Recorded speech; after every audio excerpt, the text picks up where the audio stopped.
तो दोस्तों, एक और नया दिन और मैं बलजीत परमार हाजिर हूँ एक नई कहानी, एक नया किस्सा लेकर।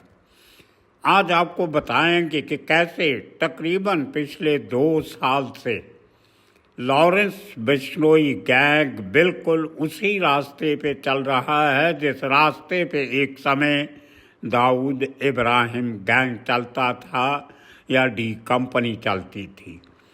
बिल्कुल डी कंपनी की तरह ही ऑपरेट करने लगा है लॉरेंस बिश्नोई का गैंग, जिसको LB कंपनी कहते हैं।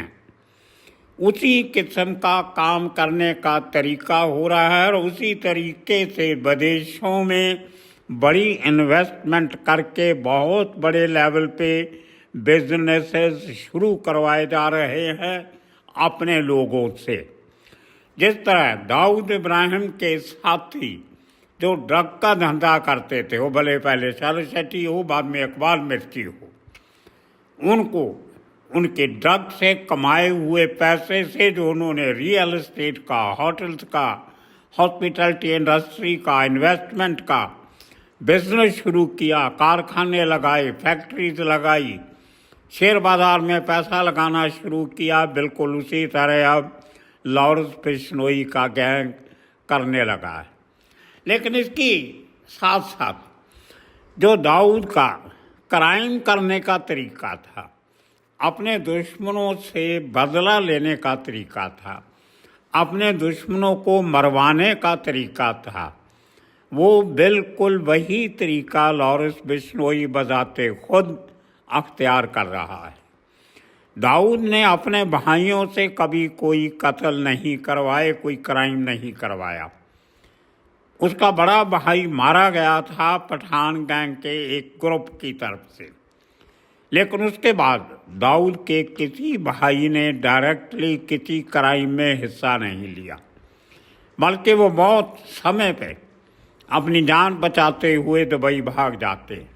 इसके पहले कि उनकी मारामारी शुरू हो, उनके खिलाफ दुश्मनों का एक्शन शुरू हो, वो देश छोड़ के भाग जाते और विदेशों में बैठकर मुंबई में छोटे छोटे बंदों को, क्रिमिनल्स को पैसे दे के, ठेका दे के, कॉन्ट्रैक्ट दे के अपने काम करवाते रहे। या दूसरे जो गैंगस्टर थे जिनके अपने ग्रुप थे, उनको साथ मिला लिया ताकि उनकी बनी बनाई मैन पावर इनको मिल जाए, लेकिन उस मैन पावर पे कंट्रोल उसी गैंगस्टर का रहने दिया जिसके वो आदमी थे।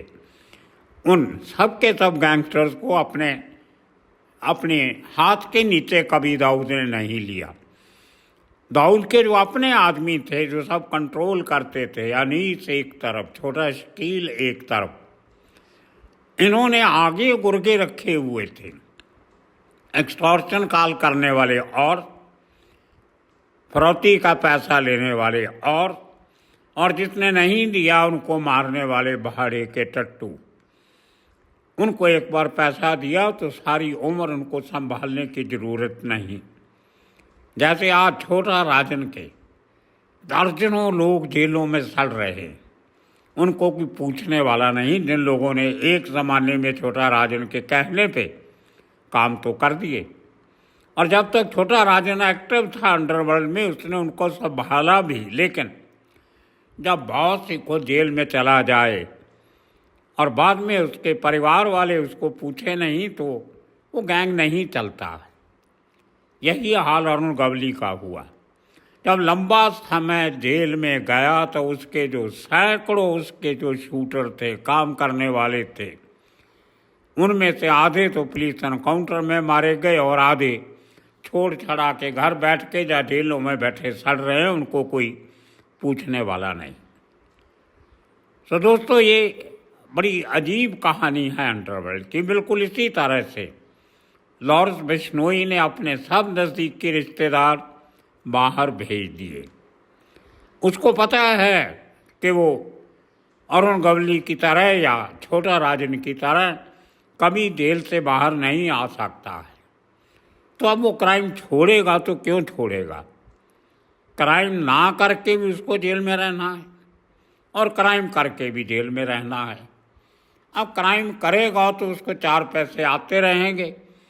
उसके जो विदेशों में धंधे हैं, जो उनके भाई, जो उसके आदमी चला रहे हैं, जहाँ आगे बढ़ा रहे हैं, उनके लिए पैसा चाहिए, जो और लोगों को एडजस्ट करने के लिए चाहिए।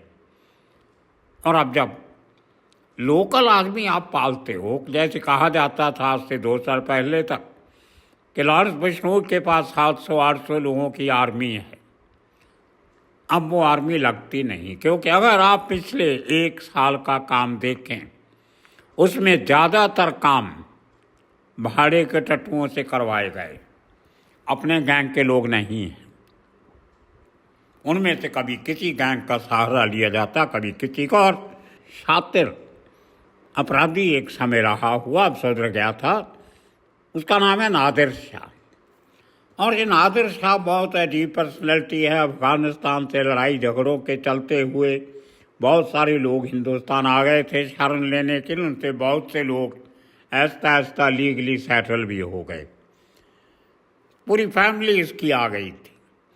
उनमें से एक भाई उसका दुबई चला गया, एक ज़ाहिर खान यहाँ पे था, वो हार्ट अटैक से मर गया। बहन है, बीवी है, बच्चे हैं, माँ है, सब दिल्ली में रहते हैं।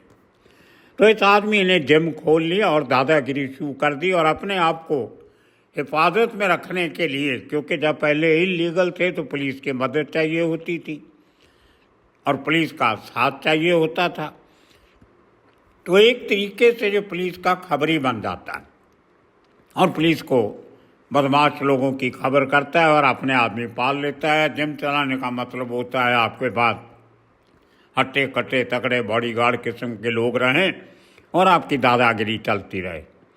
और वहाँ पे पुलिस के इन्फॉर्मर्स को मिलने का, बैठने का सहारा, ठिकाना भी मिल जाता है। तो इस तरीके से लोग ऑपरेट करते हैं। अब इसका एक दोस्त था जिसका नाम है कुणाल छाबड़ा। ये भी एक पहुंचा हुआ आदमी है। ये काफ़ी सारे कॉल सेंटर चलाता है जिनके सर्वर दुबई में और पुर्तगाल में है। और ये कॉल सेंटर का धंधा तो आपको मालूम है कैसे फ्रॉड का धंधा होता है। लोगों को बेवकूफ़ बनाना, ठगना, चोरी चकारी, बेईमानी और करोड़ों रुपए ठग के उनको क्रिप्टो करेंसी में तब्दील करके बाहर लगा देना या यहाँ घुमा देना इधर उधर। तो उस आदमी ने करोड़ों रुपए कमाए। आज से 2 साल पहले जब लॉरेंस बिश्नोई तिहाड़ जेल में था, वहाँ पे उसके साथी हाशिम बाबा और समीर बाबा और बहुत से लोग, काला जठेड़ी, काला राणा, इस किस्म के लोग सब जेल में इसके साथ थे, या कुछ बाहर भी होंगे 1-2। तो इन लोगों को तभी पैसे की ज़रूरत पड़ी तो इसी कुणाल छाबड़ा से लॉरेंस बिश्नोई ने 5 करोड़ की फिरौती मांगी। अब क्योंकि ये कुणाल छाबड़ा नादिर शाह का दोस्त था, उसने उसके साथ ये बात की कि मेरे से 5 करोड़ मांगा जा रहा है। तो नादिर शाह को अपने ऊपर बहुत मान था कि मेरे होते हुए ऐसा नहीं हो सकता। उसने कहा मैं काफ़ी सारे गैंगस्टर को जानता हूँ जो जेल में हैं, उनके थ्रू इनको समझाते बजाते हैं, लेकिन डरने की बात नहीं है। मैं आपको पुलिस की सिक्योरिटी ले देता हूँ, पुलिस के साथ इनसे डरने की ज़रूरत नहीं, आप पैसा मत दो। इसने इनकार कर दिया, पैसा नहीं दिया। और उसके बाद लॉरेंस बिश्नोई की किसी और केस में दिल्ली पुलिस ताबा ले लेती है, रिमांड पे। रिमांड लेके उसको स्पेशल सेल में रखा जाता है। कहा जाता है कि वहाँ उसकी कुछ अफसरों से तू महमे हो जाती है और लॉरेंस बिश्नोई की धुलाई पिटाई कर दी जाती है। ये ऐसा सुनने में आता है, हकीकत क्या है किसी को नहीं पता। स्पेशल सेल की 4 दीवारी में क्या हुआ, नोबडी नोज। लेकिन सूत्रों का कहना यह है कि लॉरेंस बिश्नोई को शक हुआ कि ये काम कहीं ना कहीं नादिर शाह ने करवाया होगा, क्योंकि जो ऑफिसर उससे पूछताछ कर रहे थे लॉरेंस बिश्नोई को पता था कि वो नादिर शाह के टच में हैं। तो लॉरेंस बिश्नोई को गुस्सा बहुत आया। उसने जब वापस जेल पहुंचा रिमांड खत्म होने के बाद, तो उसने नादिर शाह को मैसेज भिजवाया अपने लोगों के थ्रू कि अब मुझे 5 करोड़ नहीं चाहिए, अब अगर कोई फैसला होगा तो 10 करोड़ पे होगा, नहीं तो ना तू बचेगा ना ये तेरा दोस्त कुणाल छाबड़ा बचेगा। अब ये इज्जत का सवाल हो गया गैंगस्टरों की। लेकिन नादिर शाह पठान था, अफगानी था, लड़ने की आदत, झुकने की आदत नहीं। उसने फिर अपने दोस्त को कहा डरने की बात नहीं, तेरा भी दुबई में बिजनेस है, मेरा भी भाई दुबई में है, मेरा भी दुबई में बिजनेस है, तू वहाँ चल, वहाँ बैठ, और तेरा जो कॉल सेंटर का धंधा है वो तो कहीं से बैठ के भी चला सकता है, सर्वर तो तेरे वैसे ही बाहर के देशों में लगे हैं, और तेरे सर्विस के जो एम्प्लॉय तेरे पास काम करते हैं उनको कोई नुकसान करने वाला नहीं है, मारेंगे तो तेरे को मारेंगे, तो दुबई चला जा, वहाँ सेफ रहेगा। और वो आदमी दुबई चला जाता है। अब लॉरेंस बिश्नोई को ये बात और चुभती है कि ये आदमी को इसने नादिर शाह ने दुबई भेज दिया और हमारे हाथों से एक तरीके से बचा के ले गया। अब दुबई में जाके मारना बहुत मुश्किल है। ये एक इज्जत का सवाल जिसको कहते हैं, अंडरवर्ल्ड वालों की खुंदक बहुत होती है, जिसके पीछे लग जाएं तो बहुत बुरी तरह लगते हैं। इसलिए लॉरेंस बिश्नोई ने प्लान किया कि अब इसकी जगह, कुणाल छाबड़ा की जगह नादिर शाह का नंबर लगाया जाए। अब वो अपने आदमी तो उसके जो खास थे, रोहित गोदारा, ये वो, गोल्डी ब्राड, अनमोल बिश्नोई, ये वो सब तो बाहर बैठे हैं, और अपने किसी और करीबी को झंझट में नहीं डालना चाहता था, जैसे दाऊद ने कभी नहीं डाला, क्योंकि जो भाई उसका भाई बचा था, एक जो रहता था जिसका कोई क्रिमिनल बैकग्राउंड नहीं था, उसको भी बाद में बहुत सी तकलीफ़ें आ गई, वो अभी तक जेल में है। हालांकि सब केस जो बनाए गए थे उनमें से ज़्यादातर केसेस में बरी हो गया वो, क्योंकि उसका कोई लेना देना था नहीं, वैसे ही नकली कंप्लेंट्स करके उसको अंदर करवाया हुआ था। एक केस बचा है, उसका फैसला भी होने वाला है। तो बिश्नोई को भी लगता था कि अगर मेरा करीबी कोई देश में होगा तो एजेंसीज उसको तंग कर सकती है, इसलिए सबको बाहर भेज दिया। और जैसे दाऊद इब्राहिम का स्पोक्स पर्सन था छोटा शकील, उसी तरह लॉरेंस का स्पोक्स पर्सन आजकल बना हुआ है रोहित गोदारा। गोल्डी ब्राड का आजकल बयान नहीं आता, अनमोल बिश्नोई का बहुत काम आता है, और किसी का नहीं आता। ले दे के कोई बयान आता है आजकल तो रोहित गोदारा का ही आता है। बड़े वो गोगा केडी का मर्डर हो, जो दूसरा हो तीसरा हो, या कनाडा में AP ढिल्लों पंजाबी सिंगर के घर के बाहर फायरिंग हो, सब के सब जिम्मेदारी सोशल मीडिया पे रोहित गोदारा ही लेता है। और अब जो नादिर शाह का केस हुआ है, इसकी जिम्मेदारी भी कल आधी रात को एक पोस्ट डाल के रोहित गोदारा ने ली है हिंदी में, वो आपको दिखाएंगे क्या लिखा है उसने, क्या कहा। तो दोस्तों, ये अब लॉरेंस बिश्नोई, उसके बाद ये पूरे कांड के बाद उसको अहमदाबाद जेल में डिटेन कर दिया जाता है। वहाँ से उसको किसी और जगह नहीं ले जाया जा सकता 1 साल के लिए। सेंट्रल गवर्नमेंट ने पाबंदी लगा दी थी। अब उसने वहाँ से बैठ के अपने पुराने साथियों आसिम बाबा और समीर बाबा से संपर्क किया कि अपना शिकार तो भाग गया कुणाल छाबड़ा, लेकिन उसका पिट्ठू वो अभी दिल्ली में और बहुत उड़ारी मार रहा है, इसका काम करना पड़ेगा। तो हासिम बाबा ने अपने 2 शूटर तैयार किए और साथ में मदद के लिए, क्योंकि हासिम बाबा के भी बहुत सारे लोग दिल्ली पुलिस ने, हरियाणा पुलिस ने पकड़े हुए, वो अपने ज़्यादा आदमी पकड़ाने नहीं चाहता था, तो उसने अपने साथ मिला लिया समीर बाबा को, जिसका एक बार पहले नादिर शाह से झगड़ा हो चुका था। तो समीर बाबा को भी अपनी खुंदक निकालनी थी। उसने अपने 4 शूटर देने का प्रॉमिस कर दिया, जिनको यूपी के आजमगढ़ से मंगवाया गया। दोस्तों, ये वही आजमगढ़ है यहाँ पर जहाँ पर दाऊद इब्राहिम का और छोटा शकील का खास shooter, contract killer Abu Salem अपने फौजी मंगवाया करता था। पूरे के पूरी उसकी सेना आजमगढ़ से आती थी। बहुत लोग पकड़े गए, बहुत मारे गए एनकाउंटर से। तो समीर बाबा ने अपने 4 गुर्गे, जिसका नाम है आकाश यादव, दूसरा है नितालेश तिवारी, तीसरा विशाल वर्मा, ये आजमगढ़ के हैं। और उसी का एक आदमी उसके गैंग का, वो आजमगढ़ का नहीं है, वो सोनीपत का है, नवीन बालियान। तो इन चारों को हवाले कर देता है हाशिम बाबा के।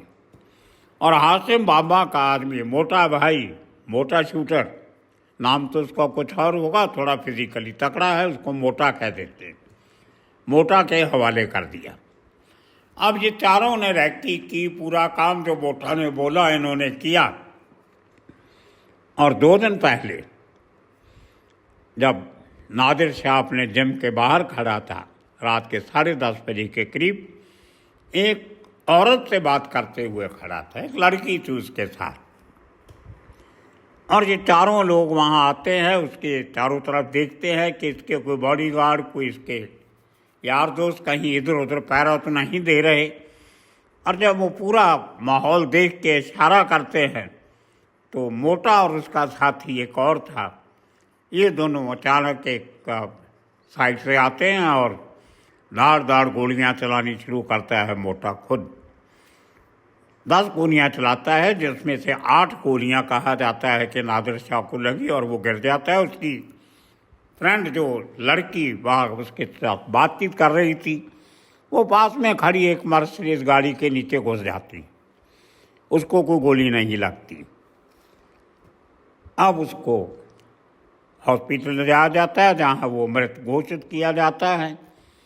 वो जो 4 लड़के थे आजमगढ़ से आए, उनको तो पुलिस ने पकड़ लिया, लेकिन जो 2 थे, एक मोटा और उसका साथी जो गोलियां चलाने वाले थे, वो अभी तक फरार हैं। ये तो दोस्तों हुई कहानी जो लॉरेंस बिश्नोई ने बनाई थी अपने दुश्मन के दोस्त को मारने के लिए। अब इसमें 2 मोड़ बहुत अचंभित करने वाले। पहला, 3 बल्कि आप गिने तो। पहला ये कि जब ये कत्ल हुआ, उसी समय जिम के अंदर 2 पुलिस वाले, एक ऑफिसर और एक हवलदार, यह हाजिर थे। वो उस समय वहाँ पे क्या कर रहे थे? क्या वो भी किलर्स के साथ मिले हुए थे कि किसी तरह नादिर शाह को रोक के रखा जाए, इसको कहीं जाने नहीं दिया जाए ताकि ये मरने से बच जाए, इसको यहीं रखा जाए? दूसरा, क्या वो लड़की जो इससे बात कर रही थी वो मारने वालों के साथ मिली हुई थी, जिसको बातचीत में लगा के बाहर ही रखो, जिम के अंदर नहीं जाने दो जब तक हम अपना काम नहीं कर लेते? ये 2 एंगल बहुत सीरियस हैं। पुलिस वाले उस समय जिम के अंदर क्या कर रहे थे? जब जिम के बाहर गोलियां चल रही थी तो पुलिस वालों ने उन गोलियां चलाने वालों को पकड़ने की या फायरिंग करने की कोशिश क्यों नहीं की? हालांकि वही दोनों पुलिस वालों ने सबसे पहले नादिर शाह को हॉस्पिटल पहुंचाया, लेकिन गोलियां चलाने वाले भाग चुके थे। अब दोस्तों, ये तो हो गया, एक अंडरवर्ल्ड डॉन ने अपने दुश्मन से बदला ले लिया। अब नई कहानी सामने आ रही है आज सुबह की। कहा जाता है कि असल में ये कत्ल नादिर शाह के उसी दोस्त ने करवाया जिसकी वो मदद कर रहा था, जिसका नाम है कुणाल छाबड़ा। और वो इस कत्ल के बाद दुबई छोड़ के पुर्तगाल भाग गया है, ऐसा भी सुनने में आ रहा है। अब ये नए एंगल आने का मतलब क्या है? अब देखिए, बड़े तरीके से लॉरेंस बिश्नोई के गैंग मेंबर्स ने उसको समझा दिया होगा कि भाई लॉरेंस बिश्नोई से दुश्मनी महंगी पड़ेगी, एक ना एक दिन तो तुम्हें समझौता करना है, नहीं तो मारे जाओगे। कितनी देर दुबई में बैठोगे? और दुबई में भी मारा जा सकता है। छोटा राजन ने दुबई में भी लोग मरवाए हैं दाऊद के जाके। और अगर तुम हमें नादिर शाह का पूरा उसकी जानकारी पूरी हमें दो और उसके बारे में सब बताओ, तो हम तुम्हें छोड़ देंगे और नादिर शाह का काम कर देंगे, और तुम अपना पैसा जो है वो हमें दे दो। पैसा तो हम छोड़ेंगे नहीं। अब देखिए, जान बचाने के लिए आदमी कुछ भी कर सकता है। वो बिजनेसमैन आदमी है, फैमिली इसकी पूरी दिल्ली में रहती है, भाई हैं, बहन है, माता है, पिता है और साख संबंधी हैं। किस किस को लेके दुबई भागेगा और खुद कितनी देर बाहर बैठेगा? एक ना एक दिन तो आना है। तो कहते हैं कि उसने अंदर खाते 5 करोड़ 6 करोड़ दे के लॉरेंस बिश्नोई गैंग से समझौता कर लिया और इस आदमी की पूरी जानकारी दे दी। और उस दिन जिस दिन कत्ल हुआ नादिर शाह का, उस दिन पुलिस का कहना है कि उसको बार बार कुणाल छाबड़ा के फ़ोन आ रहे थे ये कंफर्म करने के लिए कि तू भाई है अभी कहाँ पे। और वो पूरी जानकारी पुलिस को दी जा रही थी कि वो अपने जिम पे ही है और जिम के बाहर ही, कहीं और नहीं। और शायद फ़ोन इसलिए भी करवाए जा रहे थे कि अगर कहीं वो अचानक कहीं जिम से निकल के कहीं और जाता है तो कुणाल के थ्रू किलर्स को उसकी नए ठिकाने की जानकारी मिल सके। सो दोस्तों, ये इतनी लंबी चौड़ी प्लानिंग जो 2 साल पहले हुआ था तिहाड़ जेल में, उसका बदला लेने के लिए जिस तरीके से नजीब शाह का कत्ल किया गया, ये बिल्कुल वही तरीका है जो दाऊद इब्राहिम अपने ज़माने में अपनाया करता। अब अंडरवर्ल्ड के फील्ड में दाऊद इब्राहिम ऐसे कुछ काम करके छोड़ गया जिनके आगे निकलना शायद किसी और के बस का रोग नहीं है। जैसे हम आम जिंदगी में कोई आदमी, कोई मैथमेटिशियन, कोई साइंटिस्ट को बड़ा काम कर जाता है जिसके आगे निकलना बहुत मुश्किल होता है, जहाँ खेल कूद के मैदान में कोई नया रिकॉर्ड रख देता है जिसको तोड़ना किसी और के लिए बहुत मुश्किल होता है। इसी तरह अंडरवर्ल्ड के भी अपने मापदंड होते हैं और कई बार उनको तोड़ना, जो उनसे आगे निकलना बहुत मुश्किल हो जाता है। अब जिस तरीके से जो दिल्ली में नादिर शाह के मर्डर की तैयारी की गई, कैसे उसके दोस्त को ही साथ में लाया गया, कैसे एक लड़की को बीच में डाला गया, कैसे पुलिस वाले वहाँ गए या भेजे गए, ये सब अभी इन्वेस्टिगेशन का हिस्सा है। हम तो बहुत पहले आपके साथ शेयर कर रहे हैं। ये बातें 2-4 दिन में ऐसा ऐसा सब निकल के आएगी। पुलिस वाले क्यों गए थे, लड़की क्यों मिली थी, और लॉरेंस बिश्नोई ने हाशिम बाबा की मदद क्यों ली, हाशिम ने समीर की मदद क्यों ली, कैसे उन्होंने पुराना इतिहास ढूंढा कि समीर का नादिर से झगड़ा था, और नादिर इतना बच्चा कैसे बन गया कि इतना खतरा होने के बावजूद भी अपने जिम के बाहर एक औरत से इतना लंबा समय खड़ा बातें कर रहा है, ये जानते हुए कि उसकी जान को खतरा है। सो ये बहुत सारे एंगल हैं जो पुलिस की इन्वेस्टिगेशन में नहीं आते हैं, लेकिन परखने वाले लोग परख जाते हैं और बाद में कुछ समय के बाद ये सब कुछ सामने आ ही जाता है। सो दोस्तों, ये आज का एपिसोड बिल्कुल हट के आपके लिए बनाया है। आगे भी आपसे के साथ अंडरवर्ल्ड से जुड़ी खबरें एक नए तरीके से पेश करने का यत्न हम कर रहे हैं। पुराना अंडरवर्ल्ड वही घिसी पिटी बातें, वही दाऊद इब्राहिम, वही करीम लाला, वही वर्दा राजन, वही छोटा राजन, वही बड़ा राजन, सब कुछ वही है। खाली बोलने का, कहने का अंदाज बदल जाता है। क्राइम तो आज भी हो रहा है, अंडरवर्ल्ड आज भी चल रहा है। और आखिरी बात आज के एपिसोड में, सलमान खान के ऊपर हमले के लिए भी लॉरेंस बिश्नोई ने भाड़े के टट्टू लाया था, अपना आदमी उनमें कोई नहीं था इसका। और इसी तरह पंजाबी सिंगर सिद्धू मूसेवाला को मारने के लिए भी सारे के सारे शूटर दूसरे गैंगस्टरों से मंगवाए गए थे। लॉरेंस बिश्नोई का अपना कोई आदमी नहीं था। एक आध होगा, कोई होगा भी वो पकड़ा नहीं गया होगा। आज का लॉरेंस बिश्नोई अपनी जेब से खर्चा करके शूटर या बदमाश पालने से गुरेज कर रहा है। जब कभी ज़रूरत होती है काम करवाने की तो उसका ठेका दे देता है, आउटसोर्सिंग कर देता है। बाहर बहुत लोग बैठे हैं जिनको पैसे की ज़रूरत है, वो एक बार पैसा लेते हैं और बाद में सारी उम्र आपको उनको पालने की ज़रूरत नहीं है।